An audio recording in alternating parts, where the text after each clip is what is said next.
Hello and welcome to Planet Bollywood at 1, a show which gives you the day's lowdown of all the best happenings which Bollywood has to offer. Let's take a look at the top news of B-Town. Kangana ने छीना इमरान हाशमी से serial kisser का tag. Katrina ने पूरा किया अपना वादा। अक्षय कुमार, करण जौहर और आलिया भट्ट ने की ब्रदर स्क्रीनिंग पर बैकडोर एंट्री। कौन करा सीन शर्मा को नहीं है नंबर गेम में यकीन। I want the serial kisser tag. Kangana Ranaut बन गई है बॉलीवुड की नई सीरियल किसर। छीन लिया है इमरान हाशमी से ये टैग। अपनी आने वाली फिल्म कट्टी बट्टी में कंगना कर रही है किस की बौछार। जी हाँ, एक नहीं, दो नहीं, बल्कि करीब 200 बार कंगना कर रही है इमरान को किस। इतना ही नहीं, लिप लॉक में भी कंगना ने तोड़ दिए हैं रिकॉर्ड्स। फिल्म के गाने लिप टू लिप में कंगना और इमरान के लिप किस बन गई एक तरह से मुसीबत। यही नहीं, कंगना तो ये भी कह रही हैं कि उन्होंने इमरान को इतना किस किया है कि वो उन पर मोलेस्टेशन का केस भी कर सकते हैं। चलिए अब आपको खुद कंगना और इमरान की जुबानी सुनवाते हैं किस का ये किस्सा। You have very interesting promos and promos again full firecracker role में नजर आ रही है ऐसे Kangana. Kind of competing for the serial kisser Imran Hashmi tag, aren't you? Yes, tell us more. Tell us more. Yeah. Actually, Imran can actually slap a molestation case on me because I have like kissed her 200 times or something.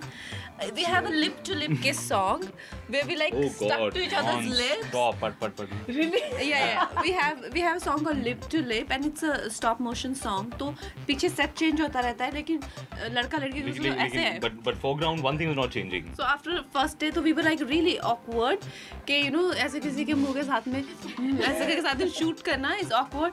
तो एक दो दिन बाद ना इतना मतलब we got really fed up of the song because we had to be in that position. Imran, come. So Imran, What just happened? So Imran, I think Imran used to be like, oh, you're objectifying me. You're treating me like an object. I'm like, Imran, come. So they can actually slap ऐसे नहीं her. चलते यार. Should put on some music, light some candles. Have you ever taken me out for dinner? कभी नहीं, and just like that. I think. Then how can you expect me to be in the mood? Yeah. He kept Correct, the case on me. Yeah. For sure. अब जब इतने सारे kisses होंगे तो serial kisser tag तो मिलना ही है। फरूद रानी Chattaraj, zoom, Mumbai. Katrina Kaif ने पूरा किया अपना वादा। सारे झगड़े भुलाकर कैट पहुंची अपना वादा पूरा करने के लिए। बिजी स्केड्यूल के बावजूद अपने मेकअप आर्टिस्ट सुभाष की मेकअप अकेडमी को इनॉग्रेट करने के लिए निकाला कैट ने वक्त। You know, they've been like family with me for the last few years. Pramila ji is also here. She's been with me for 9 years. And it's been a long, amazing journey that we've been on together. And I'm really happy and proud to see Subhash doing so well. Kat ने ये भी उम्मीद जताई कि उनका और सुभाष का association रहे everlasting. I hope as long as I'm in the film industry and Subhash is in the film industry, I hope we will always be there for each other in each other's lives. यहाँ सुभाष ने cat के साथ उनकी जो अनबन हुई थी उसके लिए माफी भी मांगी। और मैं सबके सामने कटरीना को सॉरी बोलना चाहता हूँ। मेरे वजह से काफी हर्ट हो गई, इनको काफी तकलीफ हो गई। ये तो सबके सामने यहाँ पे, लेकिन डिफरेंसेस के बावजूद अपने मेकअप आर्टिस्ट को इस तरह सपोर्ट करना वाकई में कैट का ये जेस्चर है काबिले तारीफ। For Hardik Tanna, zoom, Mumbai. Mumbai के एक थिएटर में रखी गई करण जौहर की फिल्म ब्रदर्स की स्पेशल स्क्रीनिंग, जहां इस मूवी को सपोर्ट करने करण के स्पेशल गेस्ट पहुंचे, जिनमें शामिल थे उनकी मॉम हीरू जौहर, करण की best friend Gauri Khan with daughter Suhana, Akshay Kumar की wife Twinkle Khanna with son Aarav, Jacqueline Fernandez, Ashutosh Rana with wife Renuka Shahane. लेकिन इस स्क्रीनिंग की खास बात रही करण जौहर, आलिया भट्ट, अक्षय कुमार और जैकी श्रॉफ की back gate entry to avoid the media. For Abhishek Singh, Zoom, Mumbai. Let's do that on a one-on-one interview. I'm standing with 3 beautiful girls here. I'm not going to answer that question. अब आप सोच रहे होंगे कि भला कुणाल खेमू यहाँ किस क्वेश्चन का आंसर देने से बच रहे हैं, और वो भी क्यों? तो आपको बता दें कि कुणाल खेमू मूवी भाग जॉनी में एक नहीं, दो नहीं, बल्कि 3 लड़कियों के साथ रोमांस करते हुए दिखाई देंगे और उनकी बातों से साफ झलक रहा है कि वो किससे और क्यों डर रहे हैं। Well, you know, I have kind of, I asked myself that question when I saw this trailer because I didn't even know I worked with so many girls in this film. But it's great. It's very good. I should hold this in this hand because my wedding ring is in this one. But yeah, it's been great. वैसे कुणाल शादी के बाद hot girls के साथ film में ही सही, लेकिन romance करने को ड्रीम से कम नहीं मानते। It's always so nice to do films where you get to romance beautiful women, and I had a great time. And you know, you can see in the trailer. I mean, I don't even remember working with so many women in the film, but so obviously it was like a pleasant dream. How does Soha react? There you go. I knew that was coming. So that's why I said it feels like a pleasant dream because then I wake up at home. Well, we hope Kunal कि सोहा इस बात को ना ले otherwise. For Hardik Tanna, Zoom, Mumbai.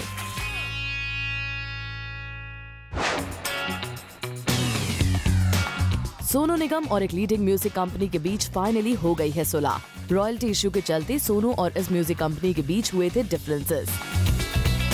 नौबत यहाँ तक आ गई थी कि सोनू ने इस म्यूजिक कंपनी के लिए जो गाने गाए थे उन्हें भी किसी दूसरे सिंगर से करवा लिए थे रिप्लेस। उस समय कॉन्ट्रैक्ट्स जो थे वो दे वर वेरी वेग, उसमें ग्रे एरियाज बहुत थे। तो फाइनली ऐसा हो गया कि अभी सिंगर्स एसोसिएशन और सब ने मिल के बैठ के ऑल कंपनीज के साथ एक स्टैंडर्ड कॉन्ट्रैक्ट बनाया जो मैं क्या हर कोई को साइन करना पड़ेगा। और I was always following what the association was saying. Singers association ने कहा कि साइन नहीं करो तो नहीं करेंगे, तो अब कहा साइन कर लो तो अब कर रहे हैं। So everybody is okay with the current scenario. Who wants disharmony in such a beautiful profession? So it's all back to normal. पर अब इन दोनों ने ही अपने डिफरेंसेस कर लिए हैं दूर और एक बार फिर दोनों ने मिला लिए हैं हाथ। इनफैक्ट सोनू के फादर इस म्यूजिक कंपनी के साथ ला रहे हैं एक म्यूजिक एल्बम। इस मौके पर सोनू बढ़ा रहे थे अपने पापा का हौसला। और हार्दिक तन्ना, Zoom, मुंबई। मुंबई में गैंग्स ऑफ वासेपुर के राइटर ज़िशान कादरी की डायरेक्टोरियल डेब्यू मेरे अच्छा गैंगस्टर्स का हुआ फर्स्ट लुक लॉन्च, जहां इस फिल्म की स्टार कास्ट के अलावा ज़िशान को सपोर्ट करने पहुंचे टैलेंटेड एक्टर मनोज वाजपेयी। और मनोज ने यहां ज़िशान के काम की खूब तारीफ की। ज़िशान ने कम से कम बहुत ही कम समय में ये साबित करके दिखाया है कि अगर आप जुनूनी हैं और आपकी दिशा आपके सामने साफ है, स्पष्ट है, तो बहुत जल्दी पहुँचने में आपको परेशानी नहीं होगी। तो ज़िशान, आपको मेरी तरफ से बहुत सारी शुभकामनाएं।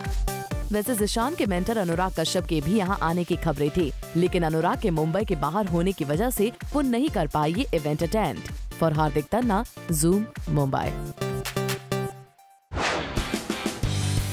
Known for her amazing performances, कौन नसीम शर्मा हमेशा जुड़ी हुई रहती हैं आर्टिस्टिक फिल्म से और नहीं है उनको कोई लगाव 100 करोड़ फिल्म क्लब से। I like to use my brain and I don't want mindless entertainment, so I like to be involved with, you know, those films mean much more to me, which have something to say, which I feel involved with, which I can engage with, which make me think. And these films, this is accepted throughout history, don't make much money. I have thrown in my lot with those people, so I'm at peace with that. That's so it's okay. This is what I choose.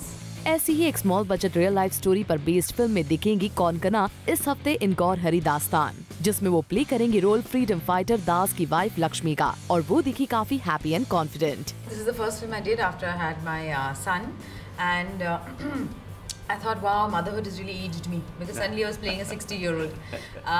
But it was a big challenge for me, and Anant definitely made that process easier. Konkona ने तो हमेशा ही अपनी बेहतरीन acting से छाप छोड़ी है और लगता है कि गौर हरी दास्तान से भी वो काफी वाहवाही लूटेंगी। For Abhishek Singh, Zoom, Mumbai. जॉन इब्राहिम को आया वेलकम बैक के डायरेक्टर अनीस बाज़मी पर गुस्सा। जॉन और अनीस के बीच हुई जमकर कहासुनी। किस बात पर हुआ इन दोनों में झगड़ा, बताएंगे आज शाम 7 बजे। For more Bollywood news and gossip, watch Planet Bollywood tonight at 7 PM।